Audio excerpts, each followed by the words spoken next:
नमस्कार, आप सभी का स्वागत है भारत 24 पर। मैं हूं आपके साथ पूर्णिमा मिश्रा। वक्त है न्यूज 4.0 का। मेरे साथ मौजूद हैं अंजनी, आकांक्षा और धीरेन्द्र। सबसे पहले बात प्रधानमंत्री नरेंद्र मोदी की, जो कि आज असम दौरे पर हैं, जहां उन्होंने गोगामुख, विश्वनाथ में जनसभाओं को संबोधित किया। इस दौरान पीएम मोदी ने पिछले 10 सालों में असम में बीजेपी सरकार की ओर से किए गए विकास कार्यों की सराहना की। पीएम मोदी ने कहा कि जनता के आशीर्वाद से बीजेपी इस बार जीत की हैट्रिक लगाएगी। बीजेपी के 10 साल के शासन ने असम में सेवा और सुशासन के एक नए दौर की शुरुआत की है। देखिए, आप सबके आशीर्वाद से मुझे प्रधानमंत्री के रूप में हैट्रिक बनाने का अवसर मिला। आप सबके आशीर्वाद से इसी मैदान में मुझे हैट्रिक लगाने का अवसर मिला है। मैं तीसरी बार आया हूं यहाँ। और आपके आशीर्वाद से असम में सरकार भी हैट्रिक बनाने वाली है। प्रधानमंत्री मोदी ने जनसभा को संबोधित करते हुए कहा कि पिछले 10 सालों में बीजेपी सरकार ने असम में 22 लाख से ज्यादा गरीब परिवारों को पक्के घर दिए हैं। बीजेपी असम में सरकार बनने पर समान नागरिक संहिता लागू करेगी और असम की पहचान की रक्षा के लिए आदिवासियों के हित की सुरक्षा भी करेगी। प्रधानमंत्री मोदी ने कहा कि आज हर कोई कह रहा है कि असम में आधुनिक इंफ्रास्ट्रक्चर सिर्फ बीजेपी के नेतृत्व वाला एनडीए ही बना सकता है। देश के लिए हमेशा पावर पॉलिटिक्स और अपना परिवार ही फर्स्ट रहा है। दिल्ली में एक परिवार और एक परिवार यहां भी है। एक परिवार दिल्ली में और एक परिवार असम में। कांग्रेस के लिए इन्हीं परिवारों का हित सर्वोपरि है। कांग्रेस ने दशकों तक सरकारें चलाई है, लेकिन आप लोगों के स्वास्थ्य पर बिल्कुल ध्यान नहीं दिया। 6-7 दशक में असम में केवल 6 मेडिकल कॉलेज बन पाई थी। कितनी मेडिकल कॉलेज? ऐसा नहीं, जोर से बोलिए, बारिश आ रही है फिर भी बोलिए। कितनी मेडिकल कॉलेज? कितनी मेडिकल कॉलेज? आज असम में यानी 60-65 साल में 6 मेडिकल कॉलेज। आज असम में 14 मेडिकल कॉलेज है। पीएम मोदी ने कांग्रेस पर भी जमकर निशाना साधा। पीएम मोदी ने कहा कि असम को प्रकृति ने बहुत कुछ दिया है। असम के पास संसाधनों की कमी नहीं है, लेकिन कांग्रेस ने सत्ता के लिए असम के समाज को भी बांटा। ब्रह्मपुत्रा के 2 किनारों को भी कभी जुड़ने नहीं दिया। कांग्रेस ने 60-65 साल तक ब्रह्मपुत्र पर सिर्फ 3 ही पुल बनवाए और पुलों के अभाव में कितने ही लोगों को हमें खोना पड़ा। क्यों? आज कांग्रेस घुसपैठ और घुसपैठियों को भी खुला समर्थन दे रही है। पहले कांग्रेस असम में घुसपैठियों को खुली छूट देती थी, यहां किसानों और आदिवासियों की जमीन पर कब्जे करने दिए। अब जब बीजेपी एनडीए सरकार इस अवैध कब्जे को हटा रही है, तो कांग्रेस इस पर भी बवाल कर रही है। साथियों, कांग्रेस असम में विदेशियों को बसाना चाहती है। असम की मूल संतानों को अल्पसंख्यक बनाना चाहती है। असम के अनेक जिलों में ये संकट हम सभी देख रहे हैं।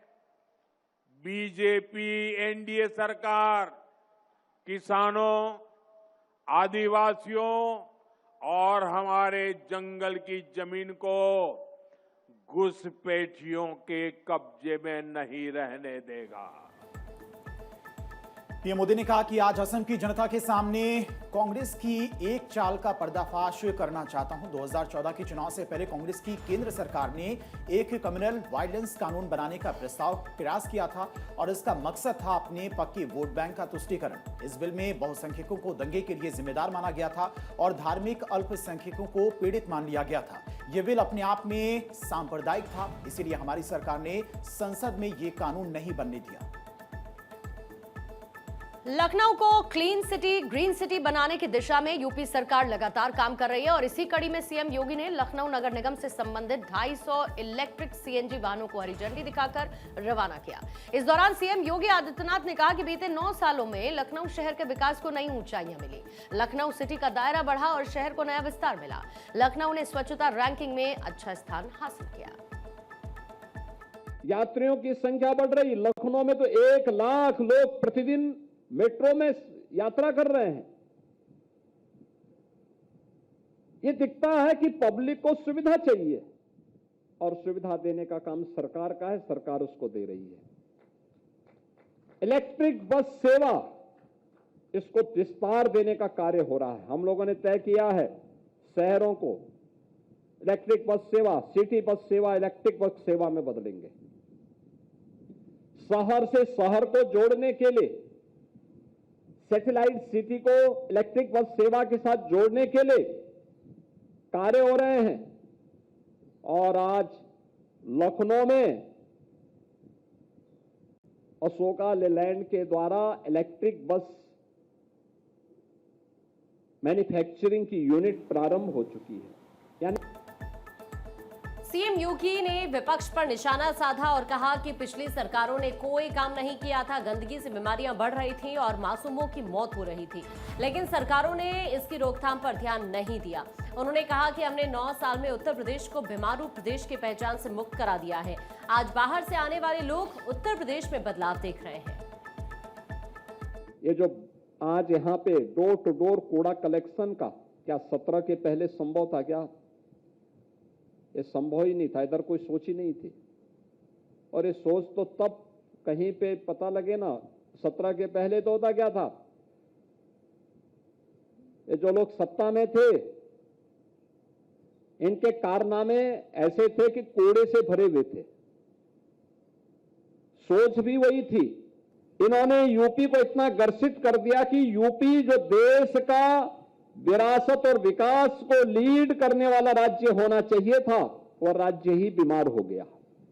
हमने यूपी की बीमारी को भी दूर किया है और उत्तर प्रदेश के अंदर कूड़े के कारण जो बीमारियां होती थी, इन बीमारियों का भी समाधान निकाला है। सीएम योगी ने कहा कि शहर में मेट्रो का संचालन हुआ और इसके साथ ही सड़कों का चौड़ीकरण किया जा रहा है और जो फिर जल निकासी का काम भी सभी क्षेत्र में किया गया है, जिसमें सुधार आया है। सीएम योगी ने कहा कि आज हम कह सकते हैं कि लखनऊ में लोग बेहतर जीवन स्तर जी रहे हैं और जिसमें हमने जिस तरीके से अयोध्या को सोलर सिटी के तौर पर विकसित किया, उसी तरह से हम लखनऊ में भी सोलर पैनल बनाकर कार्य तेजी से कर रहे हैं। सीएम योगी ने सौर ऊर्जा को बढ़ावा देने की बात करते हुए कहा कि 2017 से पहले सड़कों को रोशन करने के लिए हैलोजन लाइटें लगी हुई नजर आती थीं। वो पीले और रंग बिरंगी लाइटें शहरों को बदरंग करती थीं।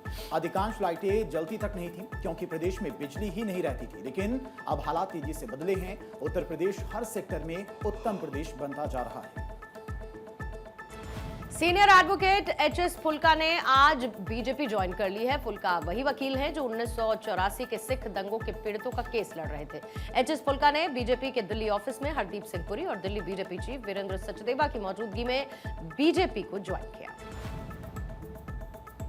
बीजेपी में शामिल होने के बाद वरिष्ठ वकील एचएस फुल्का ने कहा कि मैं पिछले 40 सालों से 1984 दंगों के लिए लड़ाई लड़ रहा हूं और इस दौरान बीजेपी ने मुझे हमेशा समर्थन दिया है। मैंने ये लड़ाई उनके साथ मिलकर लड़ी है। मैंने बीजेपी के लिए बहुत सा कानूनी काम भी किया है। फुल्का दिल्ली हाई कोर्ट के सीनियर वकील है, मानवाधिकार कार्यकर्ता, लेखक और राजनेता है। पंजाब में सिख विरोधी दंगों के लिए लंबी लड़ाई लड़ी है। 1984 के सिख विरोधी दंगों के पीड़ितों को न्याय दिलाया। केंद्र सरकार ने साल 2019 में पद्मश्री से सम्मानित किया था। सिख समुदाय और पंजाब में उनका गहरा सम्मान है। फुल्का ने 2014 में आपके साथ अपना राजनीतिक सफर शुरू किया था। लुधियाना से लोकसभा चुनाव लड़ा लेकिन हार गए। 2017 में पंजाब विधानसभा चुनाव में दाखा से जीत दर्ज की। इसके बाद वो पंजाब विधानसभा में नेता प्रतिपक्ष भी रहे। 2018 में विधायक पद से इस्तीफा दिया और फिर बाद में आप भी छोड़ दिया।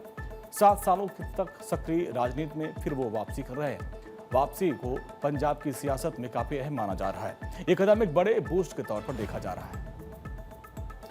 आज बीजेपी ज्वाइन करने के बाद फुल्का ने कहा कि मैं 2014 से 2017 तक 3 साल आप में रहा, लेकिन शुरू से ही मेरा नजदीकी संबंध बीजेपी के साथ रहा। सीनियर वकील एचएस फुल्का ने कहा कि पंजाब की हालत बहुत खराब है, वहां पर फिरौती के लिए फोन आ रही हैं, कानून व्यवस्था की स्थिति बिगड़ती जा रही है, नशे की समस्या बढ़ रही है और कहा जा रहा है कि पंजाब की जमीन 13 से 14 साल में बंजर हो सकती है। सरकार की कोई परवाह नहीं है, इसीलिए मैं पंजाब के लिए दोबारा राजनीति में लौट रहा हूं। लौटने के लिए बीजेपी से बेहतर कोई पार्टी नहीं थी। फाइनेंशियल ईयर 2026-27 की शुरुआत के साथ ही 1 अप्रैल से देश भर में कई बड़े आर्थिक बदलाव लागू हो गए, जिनका सीधा असर आम लोगों की जेब पर पड़ने वाला है। मिडिल ईस्ट संकट के बीच सबसे बड़ा झटका कमर्शियल एलपीजी कंज्यूमर्स को लगा है, क्योंकि 19 किलोग्राम वाले कमर्शियल एलपीजी गैस सिलेंडर की कीमत में 218 रुपए तक की बढ़ोतरी की गई। दिल्ली में इसकी कीमत 1883 रुपए से बढ़कर 2078 रुपए 50 पैसे, कोलकाता में 1990 रुपए से बढ़कर 2208 रुपए, मुंबई में 1835 रुपए से बढ़कर 2031 रुपए और चेन्नई में 2043 रुपए 50 पैसे से बढ़कर 2246 रुपए 50 पैसे लागू हो चुकी है। हालांकि घरेलू गैस सिलेंडर की कीमतों में कोई बदलाव नहीं किया गया। हवाई यात्रियों के लिए भी सफर महंगा होने के संकेत है, क्योंकि एयर टरबाइन फ्यूल यानी कि एटीएफ की कीमतों में भारी उछाल आया। दिल्ली में एटीएफ की कीमत 96,638 रुपए प्रति किलोमीटर से अब बढ़कर 2,07,341 रुपए हो चुकी है, जबकि कोलकाता, मुंबई, चेन्नई में भी इसकी कीमतें लगभग दोगुनी हो चुकी है। ईंधन महंगा होने से एयरलाइंस पर लागत बढ़ेगी, जिसका असर किराए में बढ़ोतरी के रूप में यात्रियों पर पड़ सकता है। बैंकिंग और एटीएम ट्रांजैक्शन से जुड़े नियमों में भी बदलाव हालांकि किए गए हैं। एचडीएफसी बैंक के एटीएम से यूपीआई के जरिए कैश निकालने पर अब इसे फ्री ट्रांजैक्शन लिमिट में गिना जाएगा, जिसमें महानगर में 5 और अन्य जगहों पर 3 फ्री ट्रांजैक्शन मिलेंगे। इसके बाद प्रति ट्रांजैक्शन 23 रुपए का चार्ज लगेगा। पंजाब नेशनल बैंक ने कुछ कार्ड्स के लिए दैनिक निकासी सीमा 1 लाख रुपए से घटाकर 50,000 रुपए कर दी है, जबकि बंधन बैंक ने भी एटीएम लेनदेन के नियमों में बदलाव करते हुए फ्री ट्रांजैक्शन की सीमा तय की है और बैलेंस कम होने पर फेल ट्रांजैक्शन पर 25 रुपए का जुर्माना लागू किया गया है। टैक्स सिस्टम में भी बड़ा बदलाव हुआ है और अब इनकम टैक्स एक्ट 2025 लागू हो गया है, जिसने 1961 के पुराने कानून की जगह ली है। इसके तहत टैक्स प्रक्रिया को सरल बनाने के लिए कई नियम बदले गए हैं और अब फाइनेंशियल ईयर और असेसमेंट ईयर की जगह टैक्स ईयर का नया कॉन्सेप्ट लागू कर दिया गया है।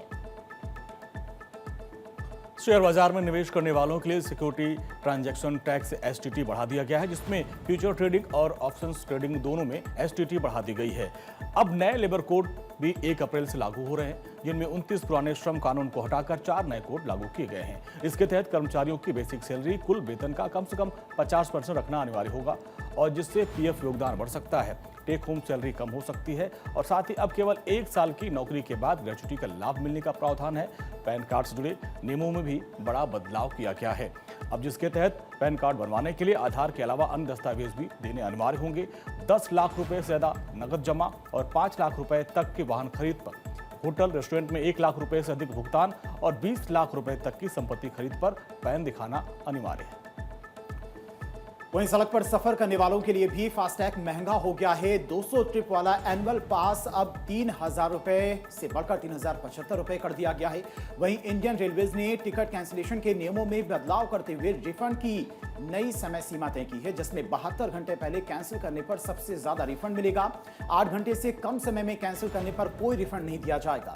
इसके अलावा रिजर्व बैंक ऑफ इंडिया द्वारा जारी बैंक हॉलीडे लिस्ट के मुताबिक अप्रैल महीने में कुल 14 दिन बैंक बंद रहेंगे, जिनमें रविवार, दूसरे और चौथे शनिवार के साथ साथ गुड फ्राइडे और डॉक्टर भीमराव अंबेडकर जयंती जैसे अवकाश शामिल हैं। मिडिल ईस्ट संकट के दौर में गैस की सप्लाई प्रभावित होने की वजह से दिल्ली सरकार ने राजधानी के नागरिकों को राहत देने का बड़ा फैसला किया। दिल्ली में अब हर घर तक पाइपलाइन गैस पहुंचाने की योजना को अब मिशन मोड में ला दिया गया। दिल्ली सरकार ने अधिकारियों को निर्देश दिए कि जल्द से जल्द पीएनजी कनेक्शन का विस्तार किया जाए, ताकि लोगों को सुरक्षित और नियमित गैस आपूर्ति मिल सके। दिल्ली सरकार के इस प्लान के तहत राजधानी में करीब 4 लाख नए पीएनजी कनेक्शन लगाए जाएंगे। इसके लिए संबंधित विभागों को तुरंत काम शुरू करने के निर्देश जारी किए गए हैं। इस पहल का मकसद घरेलू गैस की बढ़ती मांग को पूरा करना और सिलेंडर पर निर्भरता कम करना है। फिलहाल दिल्ली में करीब 14 लाख घरों तक पीएनजी की सुविधा पहुंच चुकी है। अब इस संख्या को और बढ़ाने के लिए सरकार ज्यादा से ज्यादा इलाकों में पाइपलाइन गैस नेटवर्क को जोड़ने की तैयारी में है और इससे न लोगों को सुविधा मिलेगी, बल्कि गैस वितरण प्रणाली और अधिक व्यवस्थित हो जाएगी, सुरक्षित हो जाएगी। दिल्ली के शहरी विकास मंत्री आशीष सूद ने अधिकारियों को निर्देश दिए हैं कि 4 लाख नए कनेक्शन जल्द से जल्द उपलब्ध कराए जाएं। उन्होंने कहा कि सरकार की प्राथमिकता है कि राजधानी के हर घर तक पाइपलाइन गैस पहुंचे और नागरिकों को किसी भी तरह की परेशानी का सामना न करना पड़े। विपक्ष के भारी विरोध के बीच केंद्र सरकार ने विदेशी अंशदान विनियम संशोधन विधेयक 2026 को फिलहाल के लिए रोक दिया। दरअसल केंद्र सरकार के प्रस्तावित फॉरेन कंट्रीब्यूशन रेगुलेशन एक्ट में बदलावों को लेकर संसद के भीतर और बाहर तीखी प्रतिक्रिया देखने को मिली है।